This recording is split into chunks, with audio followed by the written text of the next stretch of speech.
Assalamualaikum dan selamat pagi kepada semua pelajar. Hari ini kelas motivasi dan kerjaya.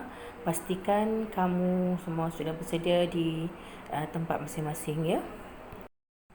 Okay, tajuk pada hari ini ialah konsep kendiri, di mana kita akan kongsikan berkenaan dengan pengenalan konsep kendiri, jenis konsep kendiri, faktor-faktor pembentukan konsep kendiri, ciri-ciri konsep kendiri positif, ciri-ciri konsep kendiri negatif, faktor-faktor konsep kendiri negatif dan cara-cara membentuk konsep kendiri yang positif ya.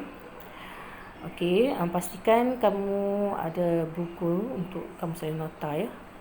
Okey, konsep kendiri ialah pandangan seseorang terhadap diri sendiri tentang kekuatan, kelemahan, penampilan, paras rupa, emosi dan personaliti diri dia sendiri. Boleh juga dikatakan penilaian seseorang terhadap dirinya atau cara dia menganggap tentang dirinya, sama ada dilihat secara positif atau negatif. Okay, untuk membina konsep kendiri ni perlu juga menerima penilaian daripada orang lain. Okey. Secara umumnya konsep kendiri ini terbagi kepada dua, iaitu konsep kendiri positif dan konsep kendiri negatif. Okey, yang positif ni iaitu individu yang menerima kekurangan dan kelemahan diri secara positif, hidup dalam keadaan gembira dan yakin pada diri sendiri. Kalau konsep kendiri negatif ni dia tidak dapat menerima kekurangan dan kelemahan diri dan selalu membuat perbandingan dengan orang lain. Baik, faktor pembentukan konsep kendiri dipengaruhi oleh beberapa faktor. Yang pertama, baka atau keturunan yang melibatkan ciri-ciri fizikal dan juga kecerdasan. Yang kedua, pengaruh keluarga atau utamanya ibu bapa dalam membentuk sikap dan kepercayaan anak-anak. Yang ketiga, pengaruh sosio-budaya dan masyarakat sekeliling yang terdiri daripada pelbagai agama, adat, resam dan peraturan. Dan yang keempat, kepercayaan semula jadi yang wujud hasil daripada corak hidup.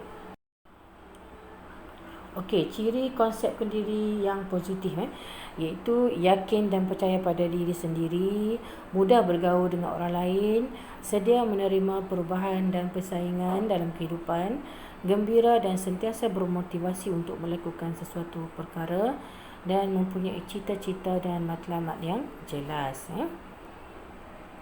Okey, seterusnya ciri-ciri konsep kendiri yang negatif, iaitu yang pertama, tidak yakin pada diri sendiri, dan mudah kecewa dan berputus asa apabila melakukan sesuatu perkara, takut gagal dan tidak dapat menerima kritikan daripada pihak orang lain, susah menerima perubahan dan persaingan dalam kehidupan, dan yang paling pentingnya, matlamat hidup sentiasa berubah. Maksudnya dia tidak ada matlamat yang tetap. Okay, baik, seterusnya mari kita tengok faktor-faktor yang mempengaruhi wujudnya konsep kendiri yang negatif. Saya gariskan ada 3 faktor-faktor utama. Yang pertama, tiada motivasi baik secara dalaman atau luaran. Apabila tak ada motivasi, individu tidak sedar potensi yang ada pada diri sendiri.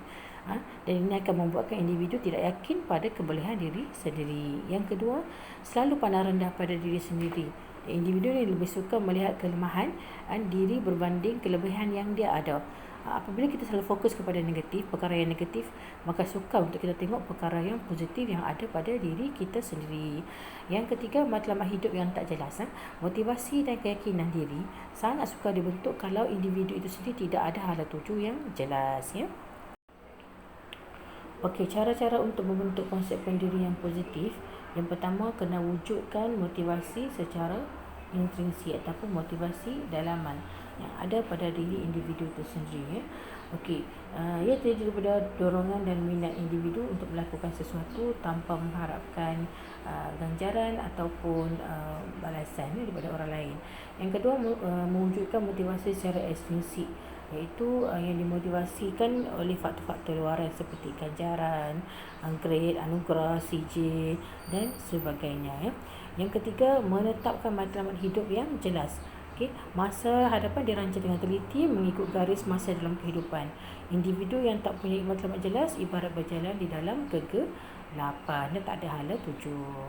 Okey, jadi itu semua berkaitan dengan konsep kendiri.